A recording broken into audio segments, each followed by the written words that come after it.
साथियों, यह धरती मेरी माता जी की जन्मभूमि है। ये धरती, ये ढंगा मेरी माता जी की जन्मभूमि है। और यहाँ प्रायः जितने भी लोग बैठे हुए हैं उम्रदराज, वह तो मामा होंगे या भाई होंगे, बच्चे लोग भतीजा होंगे। बुजुर्ग में जो महिला होगी वह तो मामी ही होगी, नानी तो संभव ही नहीं है। तो मैं अपनी माता के जन्मभूमि में आकर उनकी दूसरी नंबर का संतान आज मैं आप लोगों को इस धरती पर आकर आपकी चरण को मैं नतमस्तक के साथ नमो बुद्धाय, जय भीम, जय भारत, जय संविधान से अभिवादन करता हूं। साथियों, हमारे सम्मानित पूर्व के वक्ता प्रोफेसर पूर्व पासवान ने अपनी सारांश में फूलन देवी की बहुत सारी बातों को उन्होंने टच किया। और अभी हमारे जिला के और इस संविधान आरक्षण बचाओ संघर्ष मोर्चा के वरीय सहयोगी युवा नेता आने वाले समय में बहुजनों के मार्गदर्शक के रूप में उन्होंने भी आपको दो चार कहानी के माध्यम से फूलन देवी के साथ क्या अत्याचार हुई, फूलन देवी झोपड़ी से संसद भवन तक की यात्रा कैसे की, उन्होंने भी थोड़ा टच किया था, आप लोगों को समझाने का प्रयास किया था। फूलन देवी के बारे में मैं भी नहीं बोलूंगा, क्योंकि हमारा जो मलाह समाज है ये दलित के समाज में आते हैं, ये दलित है। मनुस्मृति में प्रोफेसर साहब लेखक जी मनुस्मृति में दर्ज है। दुर्भाग्य हमारे देश के बहुजनों के और आजकल के स्टूडेंटों को जो अपने आप को पढ़ लिख कर विद्वान समझते हैं, वो रामायण महाभारत गीता पढ़ते हैं लेकिन मनुस्मृति देखा भी नहीं होगा। संविधान तो बहुत दूर की बात है सर। जिस मनुस्मृति ने आपके पूर्वज जो राजा महाराजा थे, आप जैसे संतान को रंग बना के रखा, वही मनुस्मृति है।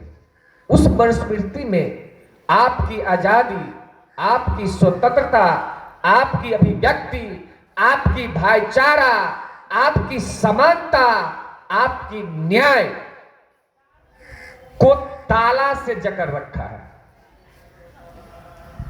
पढ़ना चाहिए हम लोगों को। तो मनुस्मृति में दर्ज है कि मलाह जो जातियां वर्तमान का है वो अत्यंश का अर्थ होता है कि सामाजिक व्यवस्था में जो जाति प्रथा है उस प्रथा के सबसे निचले पायदान पर जो जिंदगी बसर करने वाला आदमी है वो आपको उसमें दर्ज किया है। कि मैं नहीं बोल रहा हूं, उन्हीं बाबू का लिखा हुआ ग्रंथ है मनुस्मृति। जरा पढ़ना, बिना एविडेंस के, बिना सबूत के अजीत पासवान कहीं कुछ बोलता ही नहीं है। हाँ। तो फूलन देवी किसका जब आजाद भारत में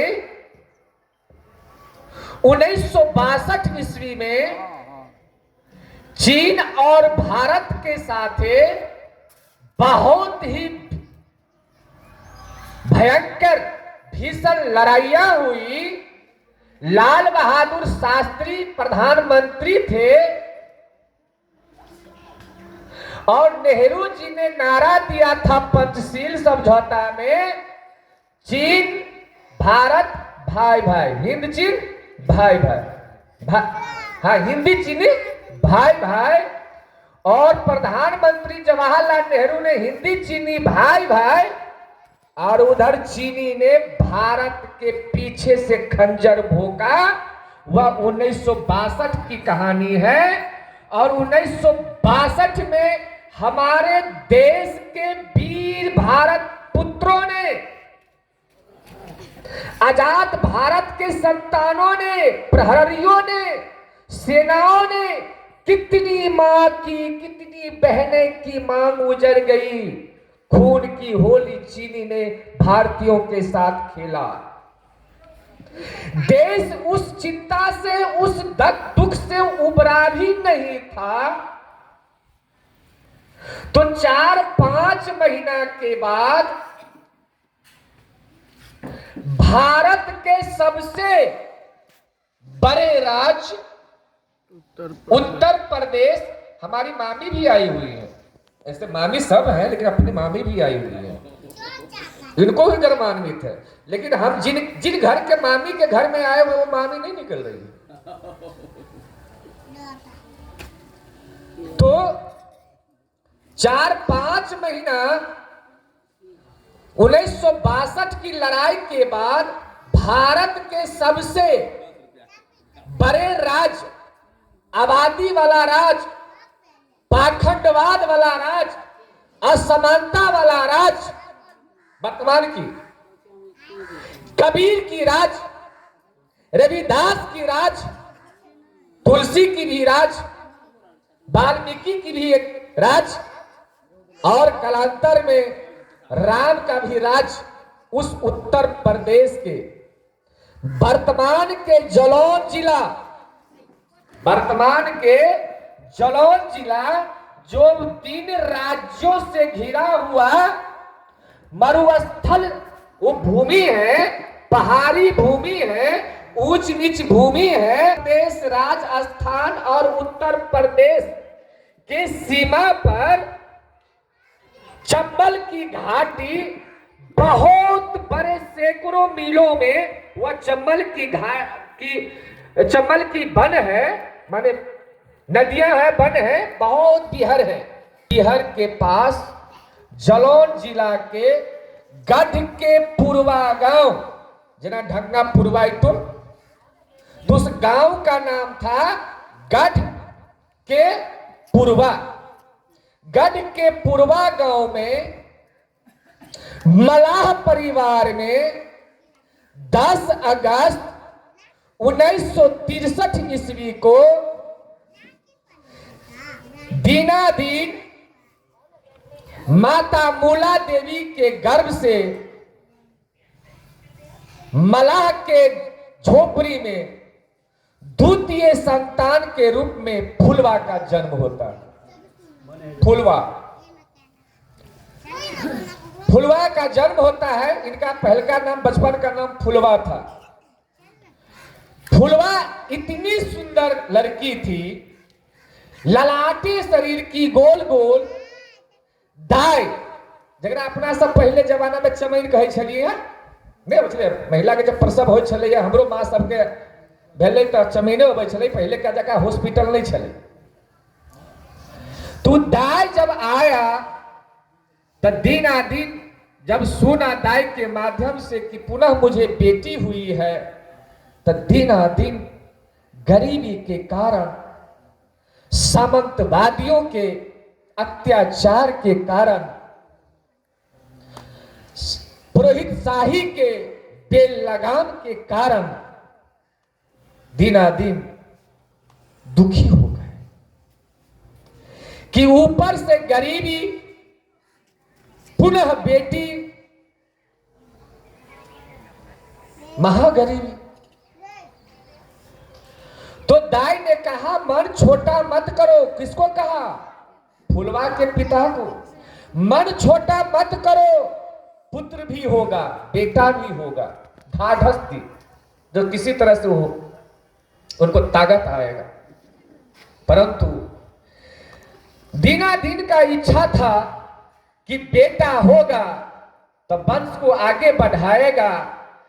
उस जमाने में मलाह, दुसाद, मैं बता देता हूं, पुरना लोग हैं यहाँ, दुसाद, चमार, मुसहर, धानु, क्योट, ततमा, खतवे, मला, इन और जादव, इन कास्टों का मुख्य रूप से पैसा था। पैसा मतलब मजदूरी था।